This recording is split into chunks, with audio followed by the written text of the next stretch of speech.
Well, today I'm tremendously excited to be joined by Matt Taibbi. Matt is a highly sought-after journalist and commentator in the US and beyond. His background is extraordinarily diverse. He's been a professional athlete, a private investigator, a journalist, and a best-selling author. He's lived in the Soviet Union as a reporter, as well as Uzbekistan and Russia as a professional baseballer, and Mongolia as a professional basketballer. As a full-time screenwriter in the US, he's been published in a lot of places, including for a long time Rolling Stone. He's written many books, the most recent being with a really interesting title that says a lot, Hate Inc. Why Today's Media Makes Us Despise One Another, a theme we've often talked about in these podcast series. But as well as co-hosting his own podcast, he's been a guest on some of the most popular shows in America, including the Joe Rogan Experience. Matt, it really is just terrific to have you. You're in New Jersey and I'm in rural New South Wales, Australia. Yes, and thank you. I'm so glad to be joining you. I'm looking forward to it. Well, thank you. Before we come to the issue of journalism and its place in our increasingly fractured society, can I just ask you, what drew a man of your extraordinary range of talents and interests into journalism, almost it seems to me as a vocation? What got you interested? What got you motivated in this field of activity? It was sort of the family business. My father was a television reporter. He started off as a newspaper reporter when he was 18 years old. He had me when he was 20. And so I grew up around newsrooms my entire life. I actually never wanted to be a journalist. I wanted to be a novelist. I wanted to be a comic novelist, actually.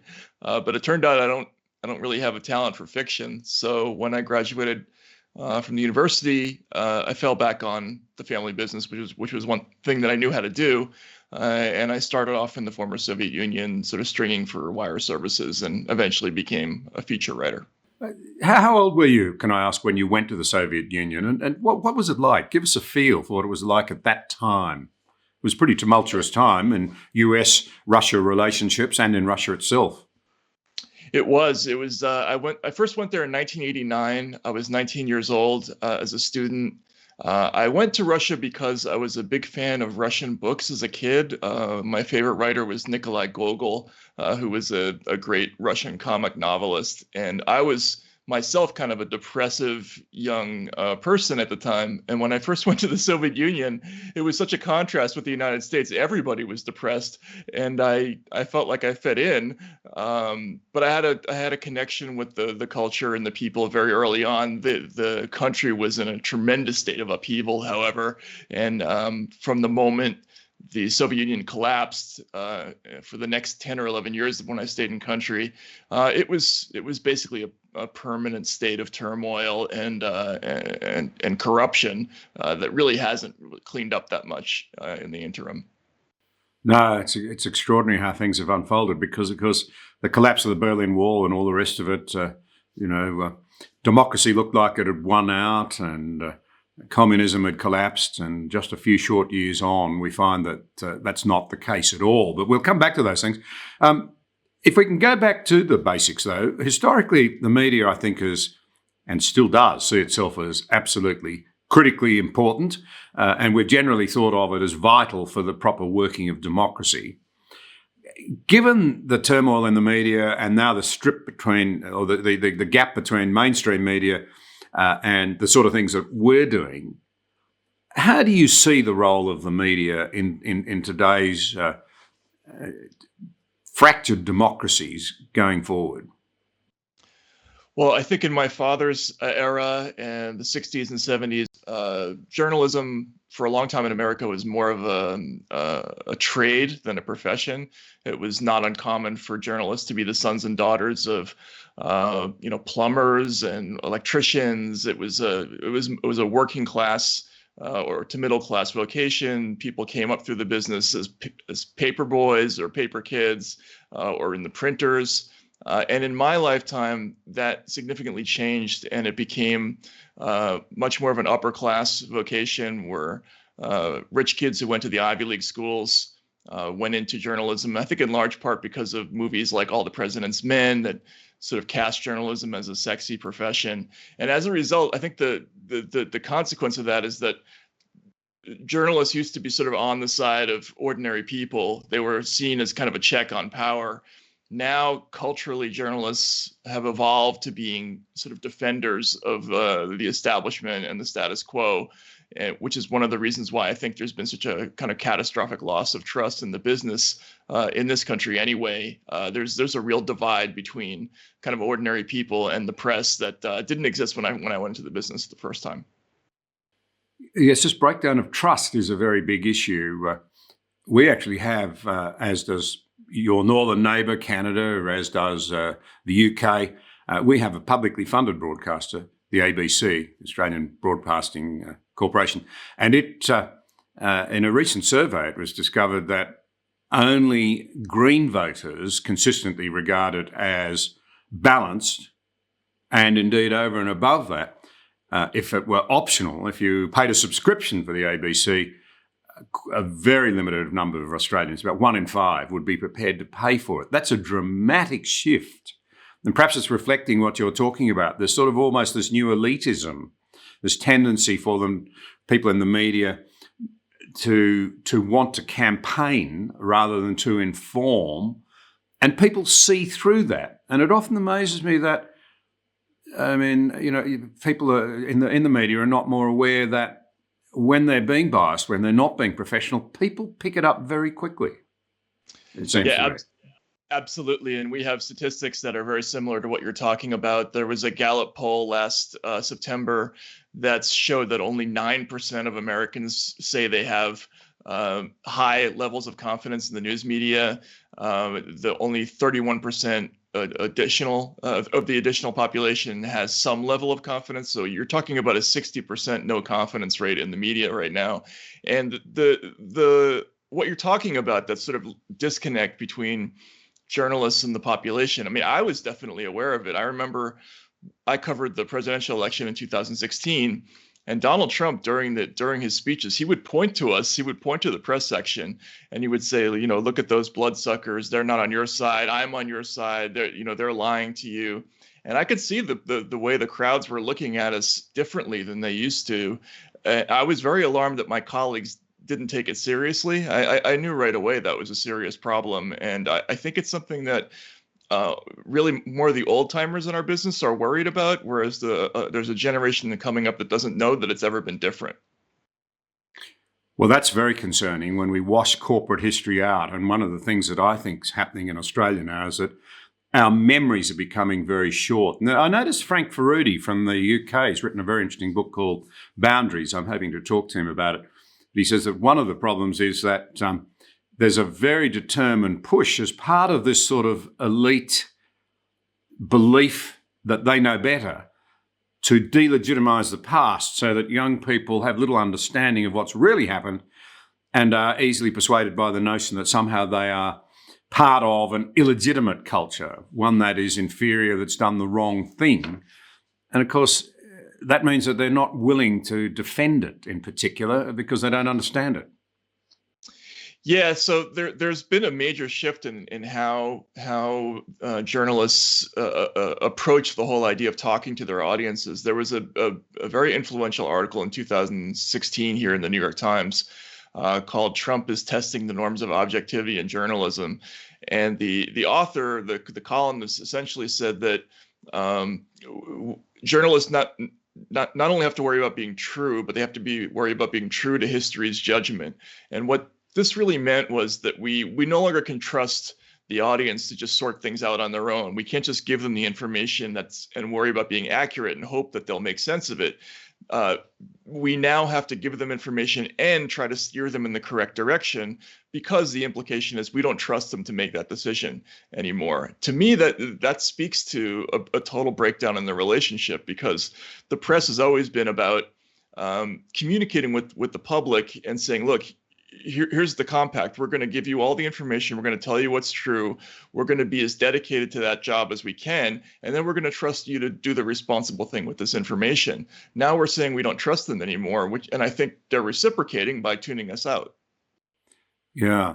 Well, that must have been an interesting campaign circuit to have been on, 2016. Do you feel that in part Trump was not so much the cause of the problem, but the result of this sort of disaffection, and he tapped into it very successfully, that therefore there should have been major lessons for the media?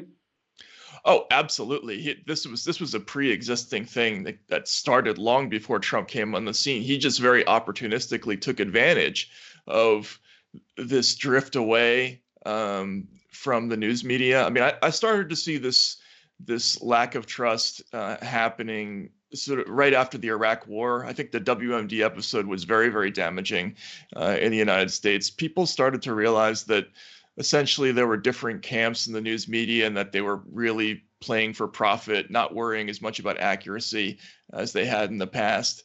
And Trump just took advantage of all those frustrations, and he turned it into a class issue. He cast journalists as the elitists, which helped him solve his own accessibility problem with people, given that he was a billionaire. And I thought it was a brilliant strategy. I mean, I didn't love it personally because obviously it reflected badly on the business, but it was smart, it was effective, and it's ongoing. I mean, I think there's still a lack of willingness in the business to reckon with what's happened, and they haven't changed their behavior. If anything, they've kind of doubled down, I would say. You know, I must say, as I sit here in Australia, I can't help wondering whether there's not a very different level of scrutiny of the current president compared to the past. And that in itself runs the risk of simply exacerbating those divisions, even that contempt across the political divide in America. There seem to be two standards, if I can be so rude as to suggest that that's the way it looks. Oh, absolutely. Yeah, we've had, we had a situation. The Washington Post had this column where they were fact checking every one of Donald Trump's statements, and I think they cataloged something like 30,000 misstatements over the course of 4 years. They were continually doubling the amount of comments they were doing year after year, and then they just abandoned the column a couple of weeks ago, saying that they're not going to do it anymore for Biden. Which, on the one hand, I sort of understand, because Trump was a unique case that spurred the column to begin with, but to mass audiences that doesn't make any sense at all. It looks like a plain double standard. And then when there are issues like the border crisis with Mexico, where you have very, very similar things happening to what happened under Trump, but the news media is purposely avoiding words like crisis. We had a report out that Politico, that their staff was told not to use that word. And again, the public sees right through this stuff. They can see that it's a very similar story, but the language is just different. And Biden, not making a comment on his performance, but he was immediately christened the second coming of FDR in the United States just a couple of months into the job, which is just a very different way of approaching coverage. To stand back for a moment, over the last 12 months, it's been, particularly here where we are in Australia, because we're very, very aware of the tensions to the north. They're very much in our minds, and the prospect of conflict over Taiwan in particular. So you add that as a sort of great black cloud hanging over the other issues of the last 12 months. If I could ask you generally, I mean, you think of it, you've had the impeachment trials over the last 12 months, you've had the relentless media onslaught for and against Trump.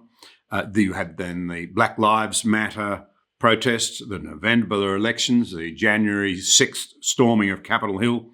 While all that was going on, of course, there was the horrors of COVID. What general observations would you make about the way in which the American media shed light on what was happening and reflected back to the people reliable information with which they could create an informed view of what was happening?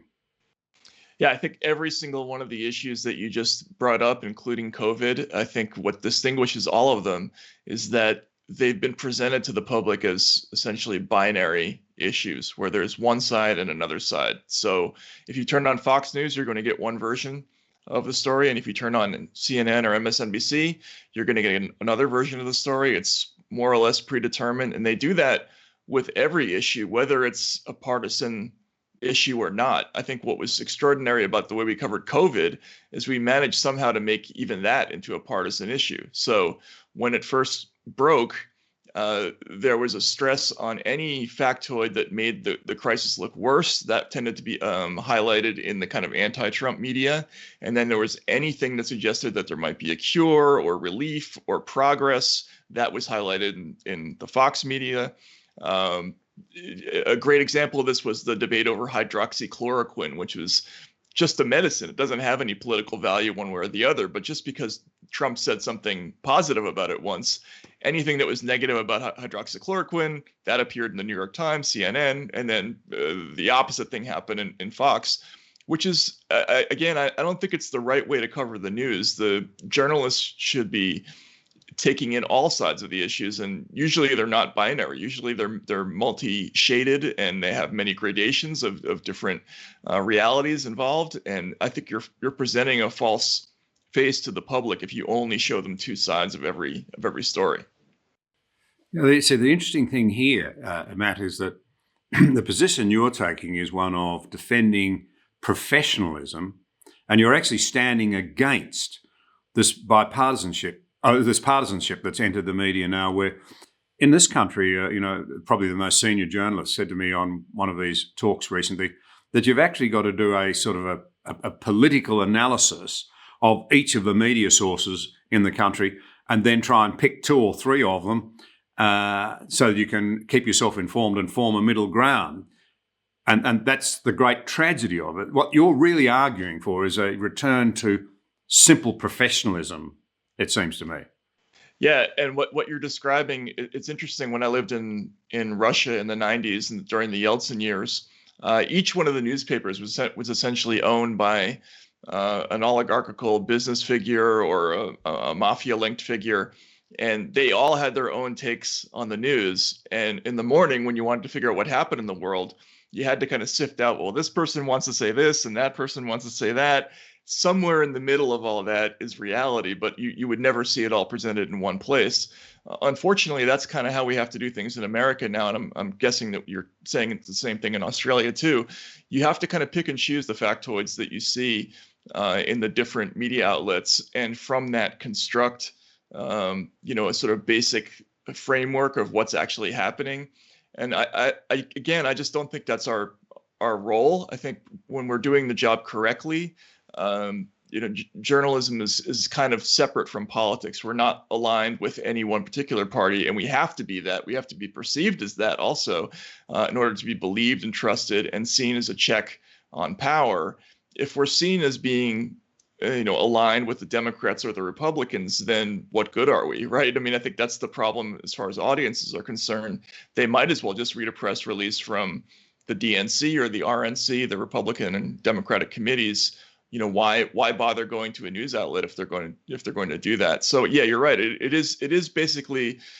I'm saying I think we need, in order to get our credibility back, we have to go back to the kind of the basic professional attitude towards the job.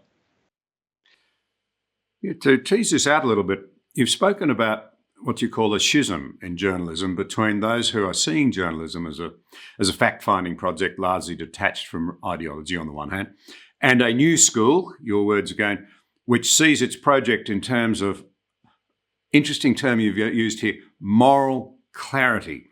What do you mean by this term, moral clarity, and how much of a problem has it become? It ought to be a good thing, but I think you're describing something troubling. So this is a term that was used by a prominent journalist in this country, Wesley Lowery, who was arguing that the old school, detached, what they call the objective style of journalism, that kind of neutral third-person tone that the anchorman used to read on the air, that was separate from politics, that view from what he called the view from nowhere form of journalism was no longer legitimate, and that in order to properly do the job, we had to have quote unquote moral clarity, which meant being open with audiences about where we stand, where our biases are, what our political beliefs are, and acting accordingly. Now, to some degree, I agree with him. Like I'm a big fan of journalists like Tom Wolfe and Hunter Thompson. There's a famous story about Thompson on the campaign trail that when he came home from covering the campaigns. He was the only reporter who didn't have to tell his or her spouse what it was really like out there because they'd already read his articles and they knew what he actually thought. I think that's very valuable. I think you have to. It's important to be honest with your readers about what you think. Sometimes in some formats, the problem is that you can't just throw your lot in with one party or another. You never really know who the villain in any story is going to be. Sometimes the facts cut differently than you expect. Technically, when we're doing this job, we have to clear our minds each time we do an assignment and assume, relearn all the facts from zero as we cover each story, because again, you just never know how things are going to break. With that kind of moral clarity approach, you're picking ahead of time what your stance on things is going to be. And I think that boxes you in. It makes it difficult to cover. Just quickly with the example of Donald Trump, you can be very much against Donald Trump. You may not like him very much, but it's very important to examine why people voted for him, right? So you have to actually go in there and say, well, the people were responding to this and that and this, and he said this thing that might have been true or in the ballpark of true. If you don't do that, if you cover those things up because you're trying to push an anti-Trump line, you're deceiving your audience. You're not telling them the truth. And I just don't think that works. Well, I would suggest the irony of it is that it makes the very problem you say you are trying to overcome. Exactly. Call it Trumpism. You actually make it worse. Mm-hmm. It's self-defeating. You're making the very problem that you are describing as catastrophic more catastrophic, if I can use some sloppy language. Absolutely. And you're validating every criticism that he makes. If Trump gets up there and, by the middle of his presidency, a bulk of his speeches were about how they're lying to you, they're elitists, they're all in it together. The CNN and the collapsing New York Times, they're all, he would describe us as sort of a conspiratorial coven against Trump and against the ordinary person. And so when we get up there and we misstate things, we present things in a slanted way, it just confirms all those criticisms and makes it very, very difficult to reach people. I think, when you have a figure like Trump, you actually have to bend over backwards to avoid having that happen. It's challenging, but I think it's really necessary. To what extent are your insights, or have your insights been built up and accelerated by the time you spent in Russia as a young man? Because as we look on that was an age when ideology was incredibly powerful. Propaganda and the use of the media, you've touched on that, was extraordinarily prevalent. And yet the whole thing collapsed because in the end, no one believed it. Right. Yeah. No, I think it was very influential. There were a lot of analogs to what happened in the 90s to things that subsequently happened in the United States. The financial crisis in 2008, which I also covered, had a lot in common with a lot of Russian corruption schemes. And then the rise of Putin, he's obviously almost an exactly opposite character to Trump, personality-wise. He's a self-made figure. Trump was the scion of inherited wealth, but Putin was popular in Russia for some of the same reasons that Trump achieved popularity in the United States. The performance of the Yeltsin administration was terrible. There was widespread economic distress in the country. People had suffered an incredible loss of trust in institutions generally, not just the government, but in all institutions. And Trump capitalized on some of the same things. He went after every institution in America, from NATO to the news media. I guess NATO is not an American institution, but aligned with the United States. He went after all of them, and he basically said, there's this rot in our society. They're ignoring you. That was very similar to what happened in Russia in the 90s. The people, they had negative feelings about what was going on politically in Russia, but they also were in such distress that they were willing to try anything. And that was very similar. So I think that had a lot of influence on my thinking.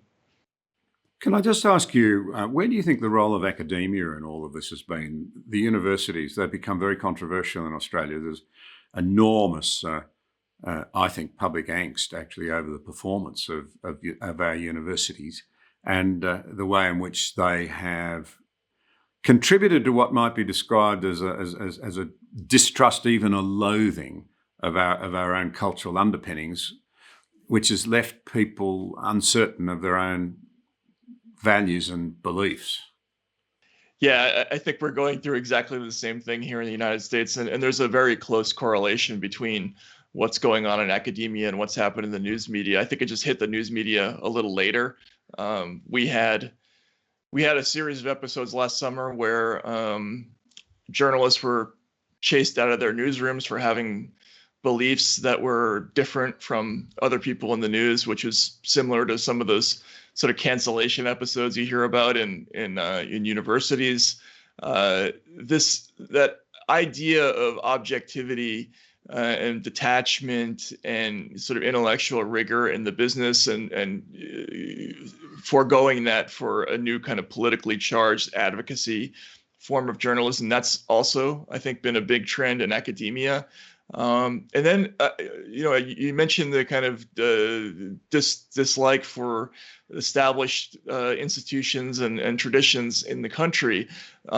There's an enormous lack of pride in our business right now. I mean, I think America has actually a pretty tremendous journalistic tradition. It's been bad at times about certain stories, but we've produced some of the greatest journalists the world has ever seen, some brilliant stylists and writers, and there's no sense of pride in any of those achievements whatsoever. There's no sense of tradition in trying to continue any of those achievements, and they just want to sort of remake everything anew in a new image. And it's, I think it's been very negative. That the new business people, when you talk about loathing, there's just a total lack of connection with these new voices that are coming up. They're not connecting with the public in the same way that the great journalists of our past have. How then do you see the role of the sort of thing that we're doing? There's an amazing appetite for high quality content, including amongst young people. I'm constantly amazed at young people who come up to me and say, we listen to long form podcasts because we can't get that sort of range of views and that perspective at our universities or through mainstream media. And they're the two most common, reflections, the mainstream media and our universities, our training institutions, wherever we happen to be being educated. How important do you think this new role is? And is there a danger that for all the good stuff that's out there, it actually helps people pick their news sources and follow their own sort of ideologies rather than being challenged, or their own prejudices rather than being challenged to listen to a diversity of views? Yeah. So on the one hand, I think you're right. There's a tremendous flowering of new ideas, content. You mentioned before the Joe Rogan experience. It's such a cool phenomenon in the States that you have this guy who is sort of an ultimate fighter and comedian, and he's just got this sort of relaxed, personality-driven approach where he just talks to people of all shapes and sizes and colors and intellectual disciplines, and that's what you don't get on sort of corporate media right now. Like if you turn on Fox, you know what you're going to get. It's always going to be pretty much the same thing. Same thing with MSNBC, and it's that sort of uniformity that turns people off. And there's a lot of stuff that's really cool that's going on in that kind of independent, indie, alternative space, podcasts, chats, those sorts of things. But you're right. There is a problem that with the internet, people can essentially go reality shopping now. They design their own news experience, so they make up a list of voices that they trust, and they never go out of their comfort zone. And I think that's a bad habit to get into intellectually. Like you should always be sort of checking in with people that you don't necessarily agree with, because otherwise it's very easy to get tunnel vision, in this landscape, and just be tuned out to the fact that there are other points of view that even exist. So I think you're right. That's a big danger. One of the things that I've noticed is even amongst highly intelligent people who read and try and stay observed, simply because I've been involved in public life for a long time, I can usually tell 5 minutes into a conversation on public affairs which news services and news streams and information streams people are attaching themselves to. I'm positive that 25 years ago it would have been impossible to tell in this country whether somebody was listening to the public broadcaster, what's known as the Fairfax stable, or the Murdoch stable in this country. You wouldn't have known because all three gave you a broad overview of what was happening. Now you can pick 5 minutes into a conversation. And what's extraordinary about it is the incredible sense of righteousness that a lot of people attach to the views that they've absorbed, and the view, which seems to reflect the media outlets themselves, that those who dare to differ with that line are somehow lesser, in our case, Australians. This sort of judgmentalism is quite extraordinary, and it seems to me to be directly leading to a breakdown in this thing that you and we've been touching on quite a bit now, of trust. And I'd like to come to trust again in a moment. But you can pick very quickly now how people are, if you like, I think the word you used, pursuing their own realities. Yeah, and again, when I was coming up in the business, or in my father's day, it was considered a major negative to be able to let the audience know what your political leanings were. Very few people who were kind of straight news reporters, they didn't really have public profiles as people. You didn't really know what they were thinking politically. That was considered a virtue in the business. It was also a kind of a professional necessity. If you wanted sources to trust you and to give you information, they couldn't know what your political leanings were. You weren't going to get a Republican leaning source to give you information if you were openly campaigning for the Democratic Party, or vice versa. That kind of neutrality and hiddenness of your point of view was an essential tool of the business. What's happened now is, you're exactly right. People are essentially just signaling what they're all about. And it's part of I think a commercial strategy that the networks have employed, where essentially what they're doing is they're picking an audience and they're trying to dominate it by feeding it news that they know that audience is going to agree with. So we say, okay, well, we know what you believe. We know you agree with X, Y, and Z. We're just going to keep feeding you content that sort of reestablishes your opinions and tells you that we agree with you. And it creates this kind of conspiratorial relationship between the outlets and the audiences, where they're just constantly reaffirming each other's points of view. And it engenders this hostility towards anyone who's outside the bubble, which is part of what the audience experience is supposed to be about. It's similar to covering sports, where everybody's a fan of the same team, and we think that the people who root for the other team are bad people, and those teams are the athletes who play for that team are bad. It's the same kind of rooting experience that they used to do only in sports, and now we do it with politics. But it's much more vicious, and self-righteous. The word you use, I think that's correct. To me, it's incredibly off-putting. I don't really understand why that's a rewarding experience for people, but it is. It's a successful strategy, but I think it's very, very dangerous.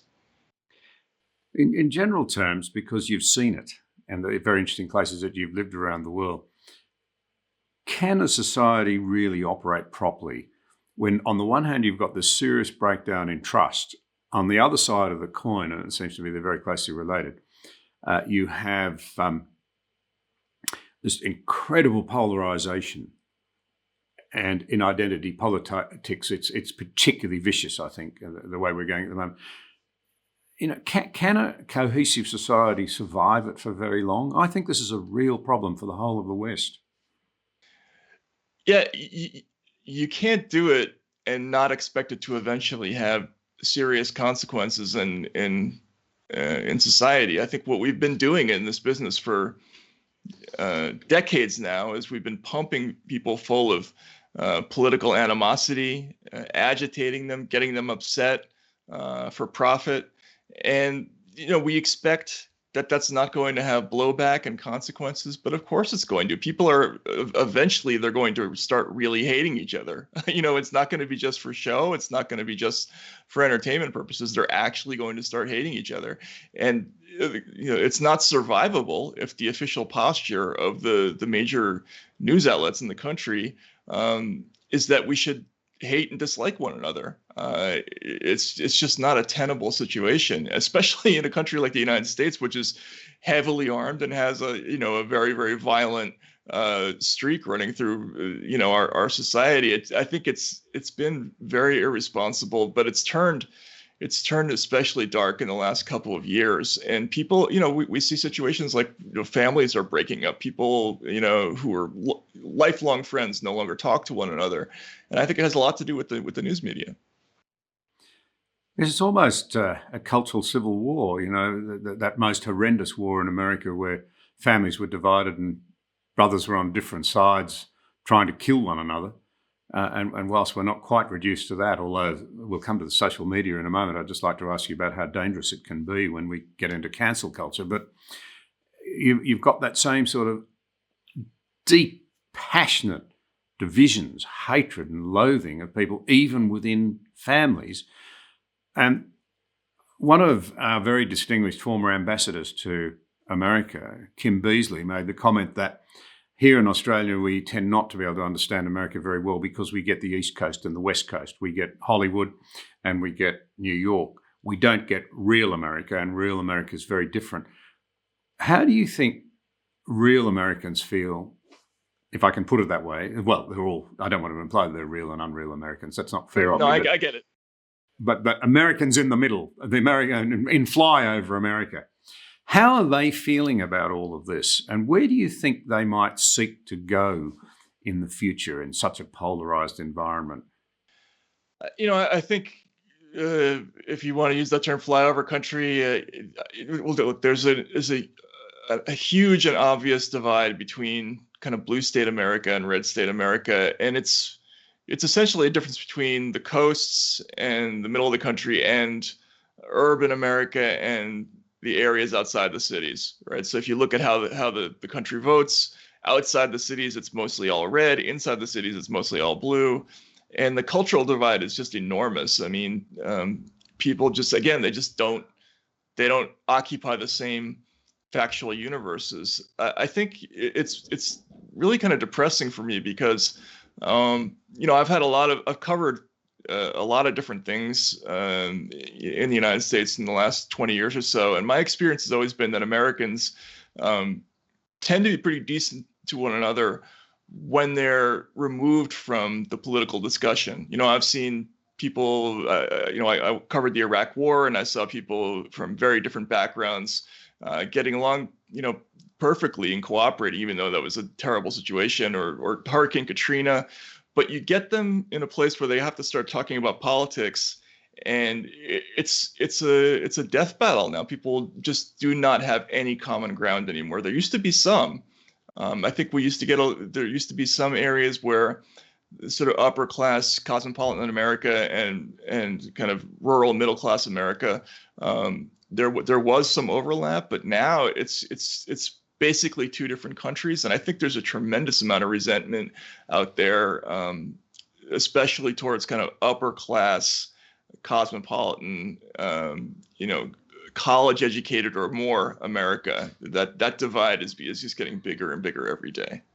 Can I ask you, one of my guests, Warren Farrell, who's staunchly Democrat, when President Biden was inaugurated, made the comment to me that the first thing that he felt that Biden should do was to actually do the very thing he didn't do in the end, not roll back very many of Trump's executive orders and so forth, put that to one side for a while and go out and visit the red states, whereas he put it, faith, family and fathers still mattered. That was the way he put it.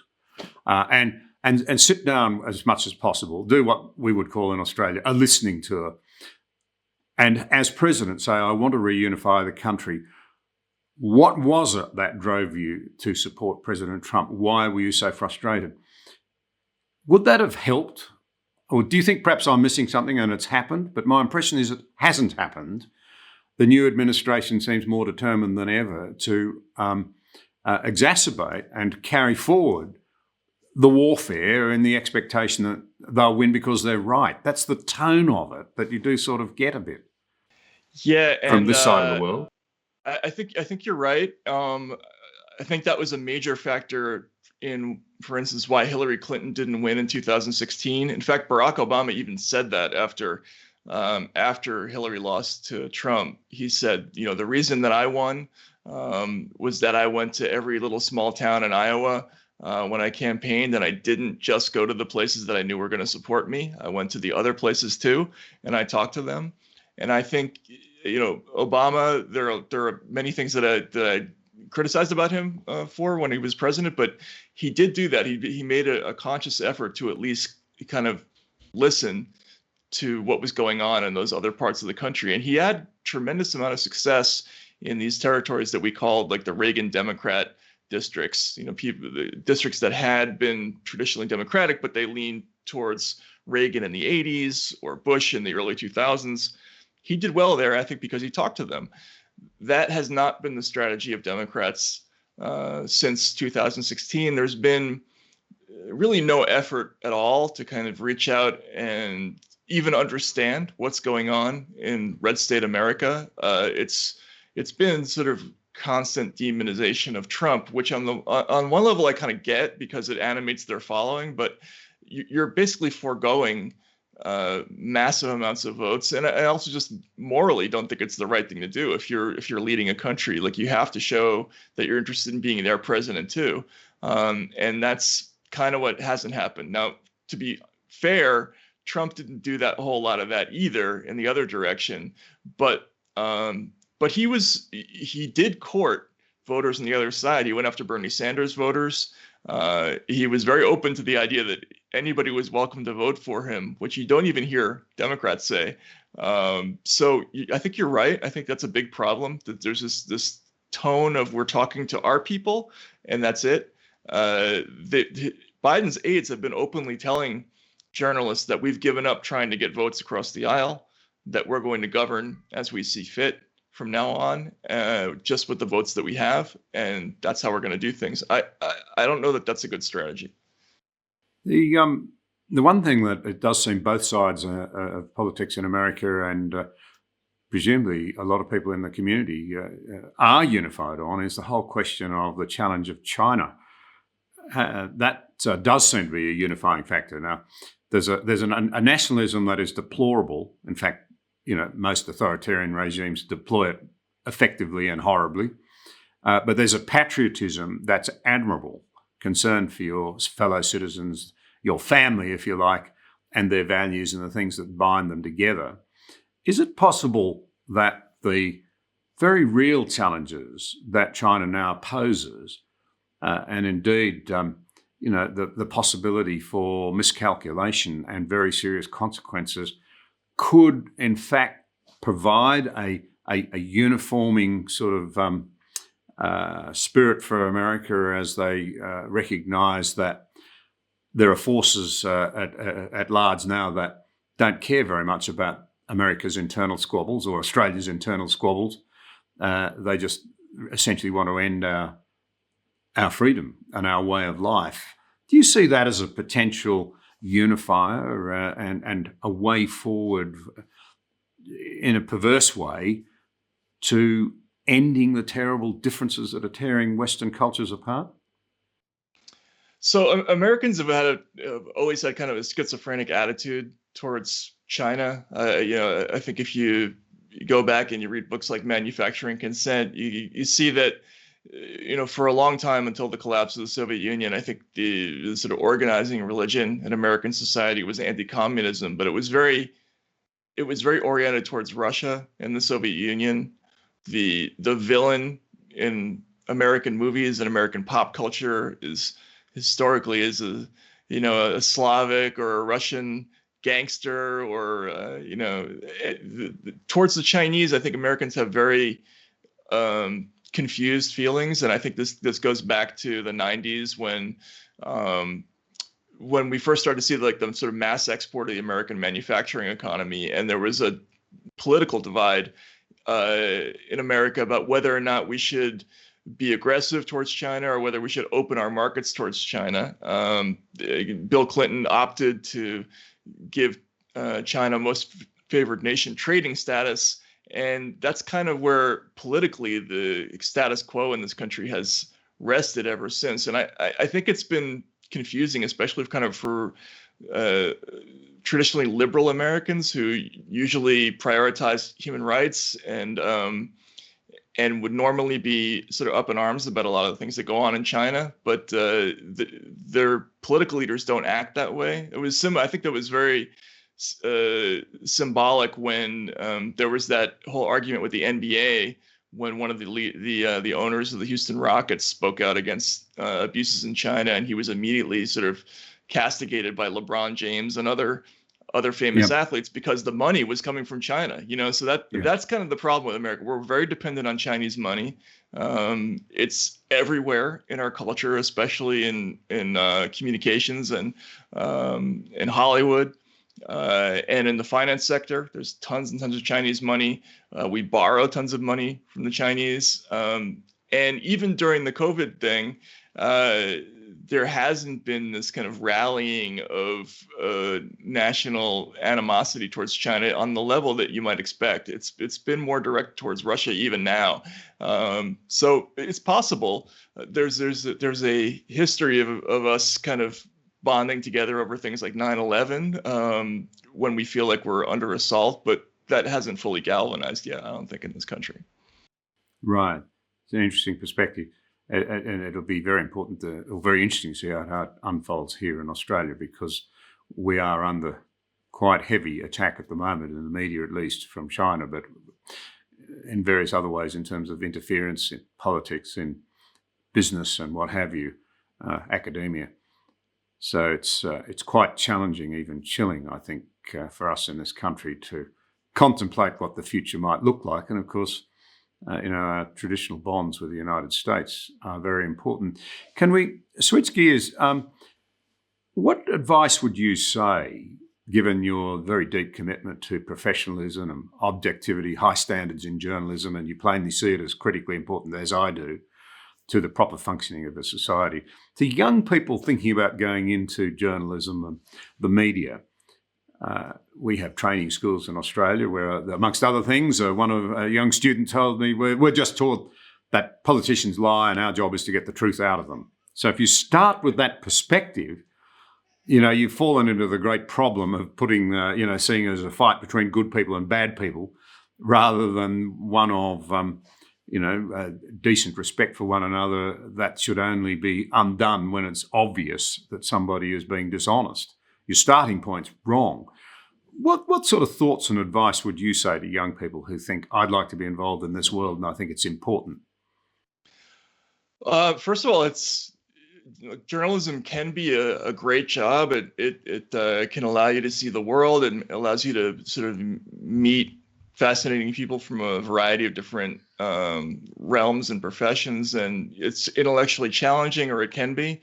But you can't go into it for the money. You can't go into it for friends, or to go up the social ladder. That's not what this job is all about. It's about the experience and the intellectual payoff of doing a good job and having an impact on society. All those things. If you go into it for the right reasons, it's a great thing to do. In terms of the whole issue of trusting politicians, there was a proverb that I always liked, which was, it's an old Islamic proverb, which is trust in Allah, but tie your camel. So, you have to have some belief, but you always have to verify in this business, and you have to start with that. I think one of the problems that we have right now is we have a lot of journalists who just kind of report what their sources tell them without checking, and they don't think for themselves. They let other people push them around, and they don't have any pride about making sure that they're not being used or manipulated by people. That's not. We're independent. We have a role that's that's separate and apart from politics, and people look up to us to stand up for ourselves. So if you go into it for those reasons, I think it'll be very rewarding. Well, Matt, I must say that what I've seen of your own podcast and so forth, you set a very, very high standard. Your commitment to being fair and objective is palpable and admirable. So I put a plug in for anybody who's listening to mine. Please hop on and listen to Matt, and preferably even go to the YouTube rather than just the podcast and see how he interacts. Because Matt, you're a very, very engaging and warm person, and I'm sitting there thinking I wouldn't know how Matt votes, and I don't want to know. That's not the point. He's informing me so I can make his objectives. The way he goes about it is to inform so that I can make informed decisions myself. So it's been terrific. But I have to ask you this: and the extraordinary range of the things you've done in your life. How on earth did you get to play basketball in Mongolia, and what was it like? So I was living in Moscow in, I guess it was 1995 or 6, and I was playing a street basketball game at Moscow State University, and one of the guys I was playing with was Mongolian, and he told me that Mongolia had a league, the MBA, the Mongolian Basketball Association, which was the only league in the world that had NBA rules. It was the same 3-point shot, same 24-second clock. I'd played in college in America, so I went into my newspaper the next day. I quit. I jumped on this Trans-Siberian Railroad, and I found a team and had a tryout in Ulaanbaatar.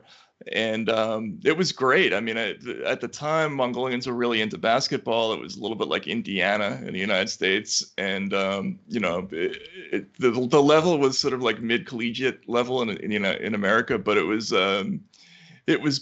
really fun and kind of a blast. Of course, the country was going through some hard times, but it was a great time. I wish I had actually stayed longer.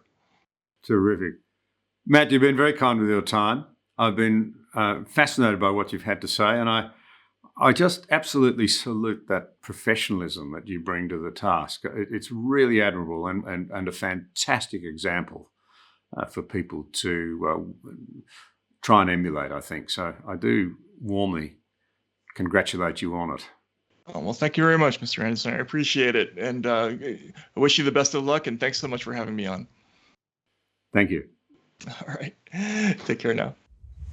Thank you for watching this episode. We appreciate your support. If you value vital conversations like this one, be sure to subscribe to the channel there, and also click the notification bell to stay up to date with new releases.